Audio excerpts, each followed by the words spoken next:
Senior person লোক যারা আছে তারা তো বুঝবে না যে আসলে কোথায় ভোট দেবো, কোনটা থেকে আমি করবো। ভালো মন্দ দুটো দিকেই এখানে করতে হবে। ঠিক আছে, সমস্যা নাই, এটাকে সাধুবাদ জানানো যায় একদিক থেকে। মানে এখন তো সব কিছু অনলাইনেই চলে গেছে, অনলাইনে মানুষ বেশি থাকে, দিক দিয়ে মানা যায়। কিন্তু আরেক দিক দিয়ে হচ্ছে কি, মানে ভোটের ইমেজটা কিন্তু এতে কম মনে হবে।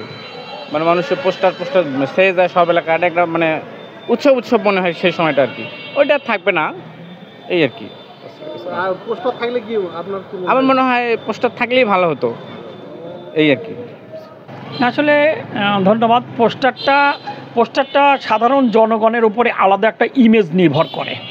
সাধারণত ডিজিটাল ব্যানার বা ফেস্টুন এগুলোতে চেয়ে পোস্টারে জনগণ আকৃষ্ট হয়। জনগণ বুঝতে পারে যে আমার ক্যান্ডিডেট এটা বা ওটা, বা এনাকে ভোট দিলে এনার সম্বন্ধে এনাকে দিয়ে আমরা ভালো কিছু আশা করতে পারি। জনগণ পোস্টারের এটাই সুবিধা আর কি। আর ডিজিটাল ব্যানার কারণ গরিব দুঃখী অসহায় মানুষ যারা প্রকৃত ভোটার, নিরীহ জনগণ ভোটার, এরা তো আর মোবাইল ফোন ওই মানে অ্যান্ড্রয়েড ফোন ব্যবহার করে না, এরা জাস্ট একটা বাটন ফোন ব্যবহার করে। বাটন ফোনে তো আর ডিজিটালের কি দেখবে আর কি বুঝবে। তাই আমি মনে করি যে পোস্টারটা নির্বাচনের একটা আলাদা ইমেজ বহন করে এবং এটাই জনগণের বুঝতে সহজ হয় আর কি, আমি মনে করি আর কি। আমি একজন জনপ্রতিনিধি ছিলাম, আগামীতেও ভোট করার আশা পোষণ করছি। যাই হোক, এটা আমি মনে করি যে ব্যানার পোস্টারটার দরকার আছে। আমি মনে করি যে মানুষ অন্তত বুঝতে পারবে যে পোস্টারের একটা কার্যকারিতা আছে, যেটা ডিজিটাল ব্যানারে অনেকেই বুঝবে না, বিভিন্ন সমস্যা হতে পারে। পোস্টার না থাকাই ভালো।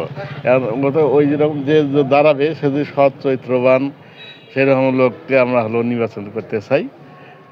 সে যদি রাস্তায় কাজ করবে, যা মানে জনগণের কী অসুবিধা সব কিছুই দেখাশোনা করবে, সেই লোককে আমরা নির্বাচন করতে চাই। পোস্টার থাকলে সমস্যা কি হবে?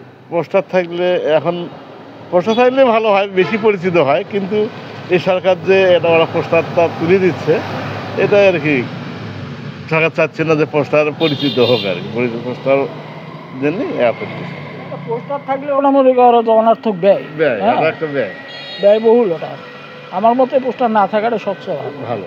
সরকার এই যে সিদ্ধান্ত নিয়েছে সেটা কি আপনি কি মনে করেন? না, এটা ভালো উদ্যোগ, এটা ভালো উদ্যোগ, এটাই আমি মনে করি।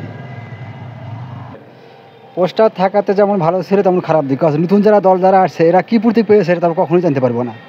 এই কারণে আমাদের প্রথমত পোস্টার থাকা দরকার ছিল এই বছরের কমপক্ষে। নতুন যে দলগুলো অংশগ্রহণ করতেছে এবার সেটা আমরা জানি না কার কী প্রতীক আছে। বিলবোর্ড শুধু থাকবে, বিলবোর্ড সাথে দেখাবো, তখন নতুন যারা ভোটার আসছে এরা একটু বুঝতে কষ্ট হবে। সিনিয়র পার্সন লোক যারা আছে তারা তো বুঝবে না যে আসলে কোথায় ভোট দেবো, কোনটা প্রতীক আমি করবো।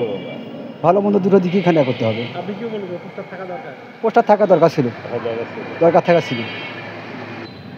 সাধারণ ভোটার হিসেবে বিলবোর্ড দিলে ভালো হবে। পোস্টার দিলে বেশি গ্যাঞ্জাম হয়ে যায়। পোস্টার না দেওয়াই ভালো, আমার হিসেবে বেটার হবে। বর্তমানে যে সিদ্ধান্ত নিয়েছে সেটা কি বলবেন? ঠিক, সঠিক সিদ্ধান্ত নিয়েছে আমার মনে হয়।